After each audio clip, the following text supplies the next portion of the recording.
The Valiant Little Tailor, from Grimm's Fairy Tales, by Jacob and Wilhelm Grimm. Επιμέλεια Γιώργος Πιτροπογιαννάκης. One summer morning a little tailor was sitting on his table by the window. He was in good spirits, and sewed with all his might. Then came a peasant woman down the street, crying, "Good jams, cheap! Good jams, cheap!" This rang pleasantly in the tailor's ears. He stretched his delicate head out of the window, and called, "Come up here, dear woman. Here you will get rid of your goods." The woman came up the 3 steps to the tailor with her heavy basket, and he made her unpack all the pots for him. He inspected each one, lifted it up, put his nose to it, and at length said, "The jam seems to me to be good.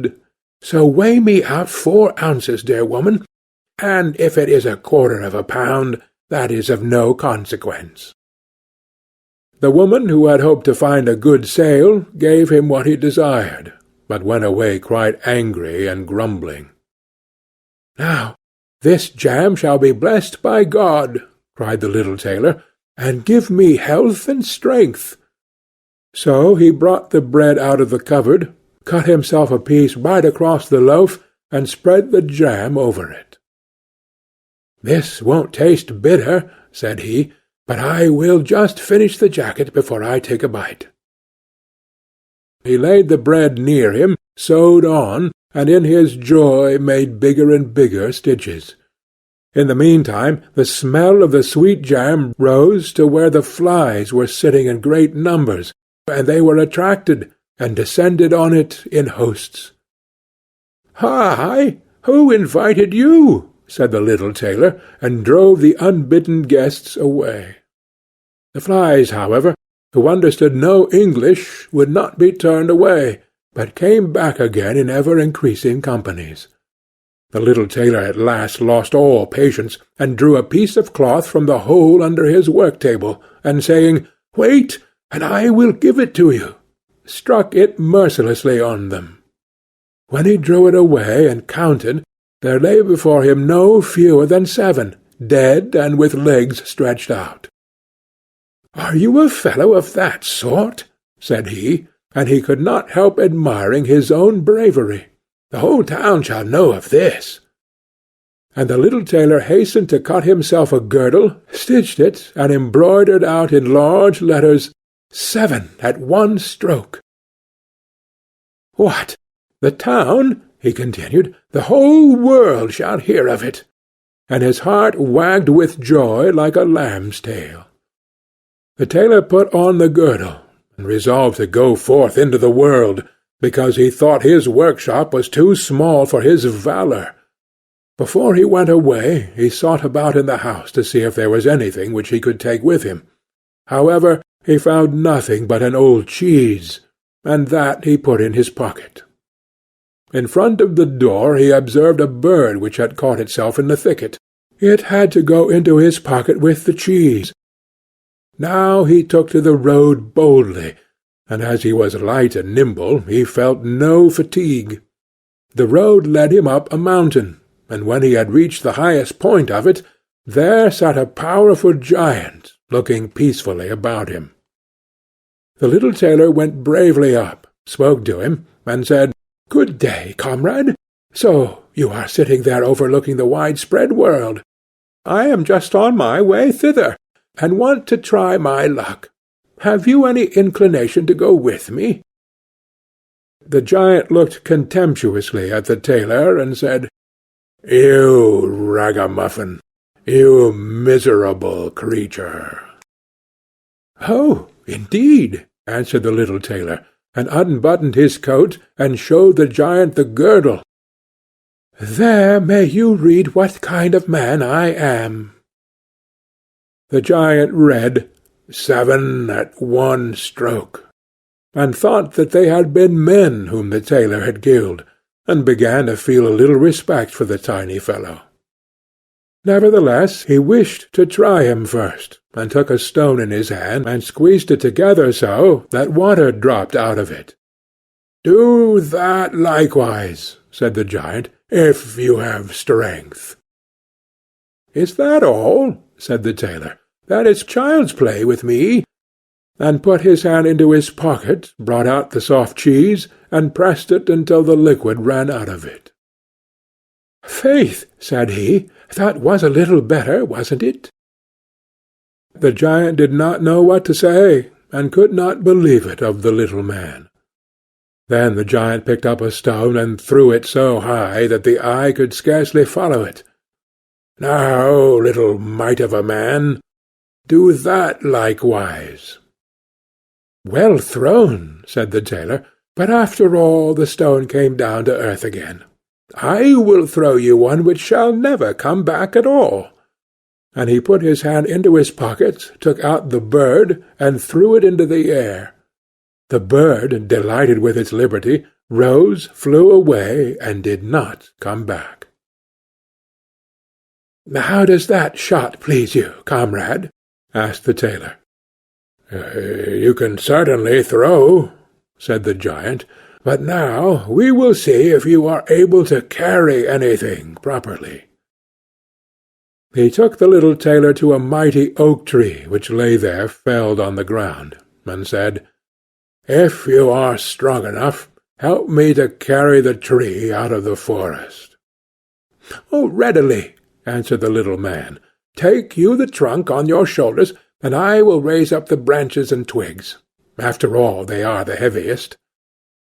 The giant took the trunk on his shoulder, but the tailor seated himself on a branch, and the giant, who could not look round, had to carry away the whole tree, and the little tailor into the bargain. He, behind, was quite merry and happy, and whistled the song, "Three tailors rode forth from the gate," as if carrying the tree were child's play. The giant, after he had dragged the heavy burden part of the way, could go no further, and cried, "Hark you! I shall have to let the tree fall." The tailor sprang nimbly down, seized the tree with both arms as if he had been carrying it, and said to the giant, "You are such a great fellow, and yet cannot even carry the tree." They went on together, and as they passed a cherry tree, the giant laid hold of the top of the tree where the ripest fruit was hanging, bent it down, gave it into the tailor's hand, and bade him eat. But the little tailor was much too weak to hold the tree, and when the giant let it go, it sprang back again, and the tailor was tossed into the air with it.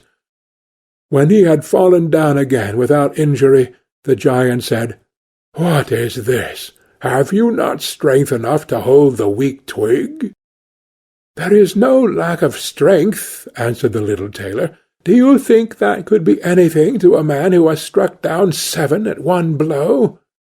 I leaped over the tree because the huntsmen were shooting down there in the thicket.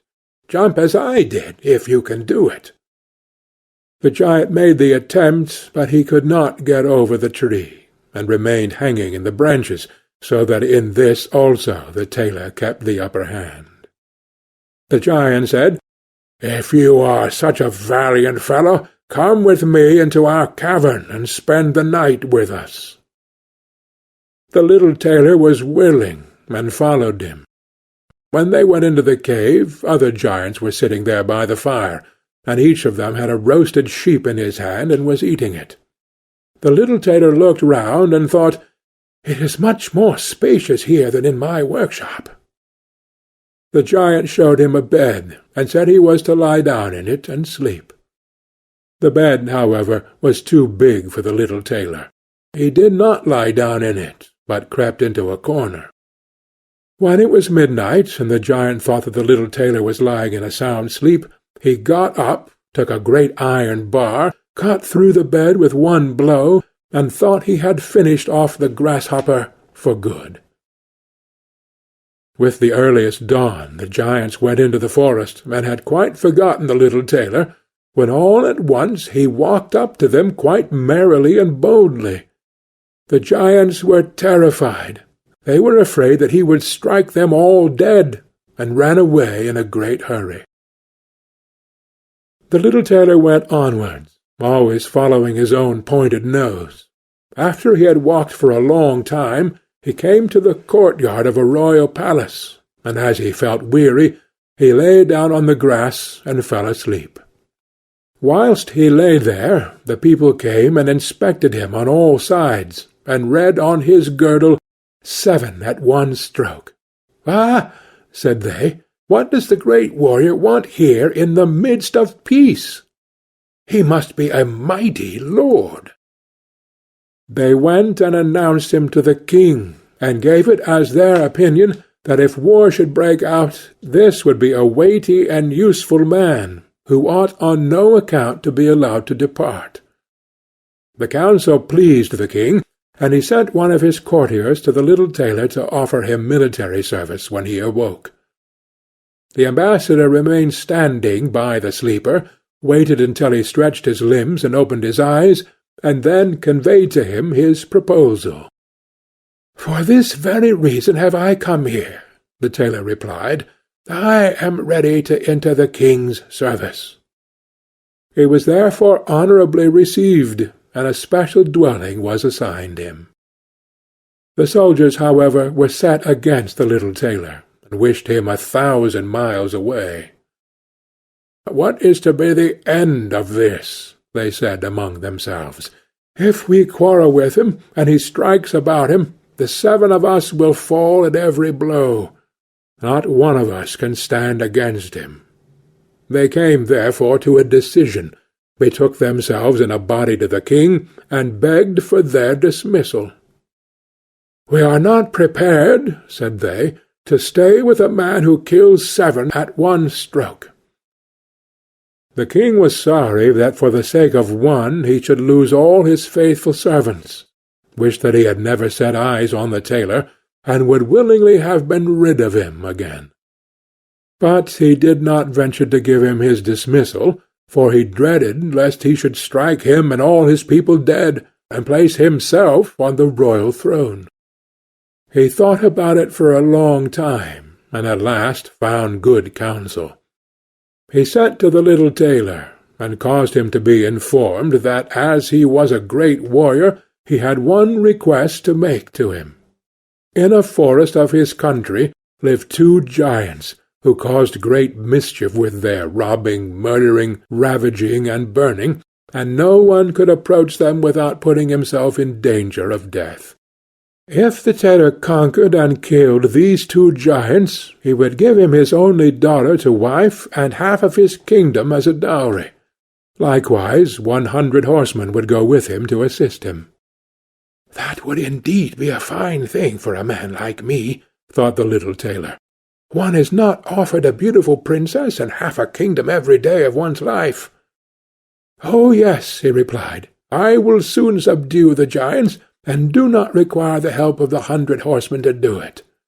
He who can hit 7 with one blow has no need to be afraid of 2.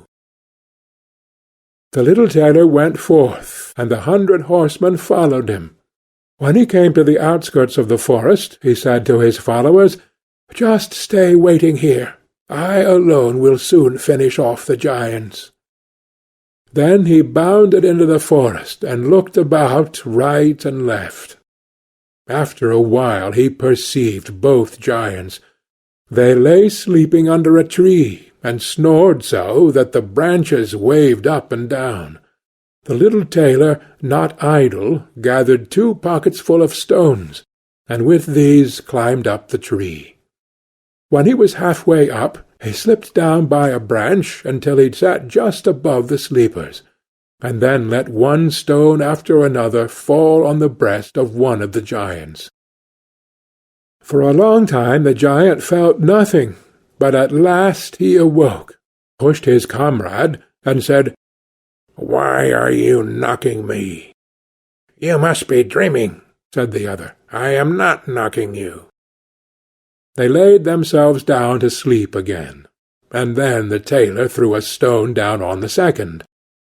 "What is the meaning of this?" cried the other. "Why are you pelting me?"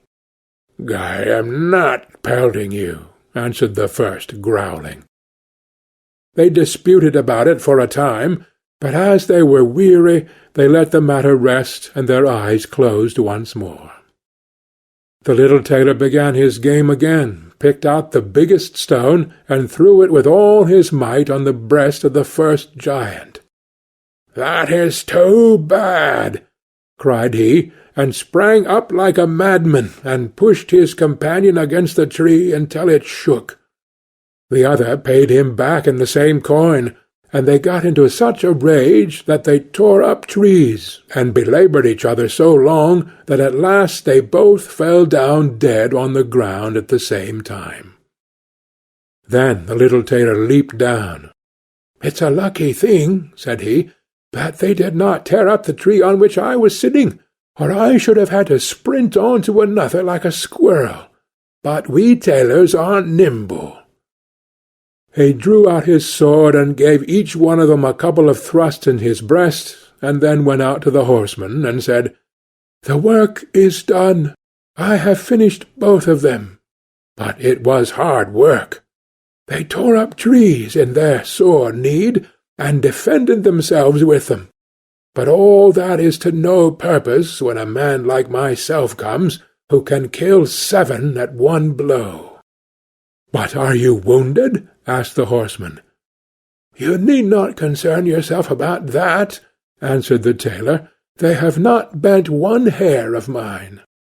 The horseman could not believe him, and rode into the forest. There they found the giants swimming in their blood, and all round about lay the torn-up trees. The little tailor demanded of the king the promised reward. He, however, repented of his promise, and again bethought himself how he could get rid of him. "Before you receive my daughter and half of my kingdom," said he to him, "you must perform one more heroic deed. In the forest roams a unicorn which does great harm, and you must catch it first."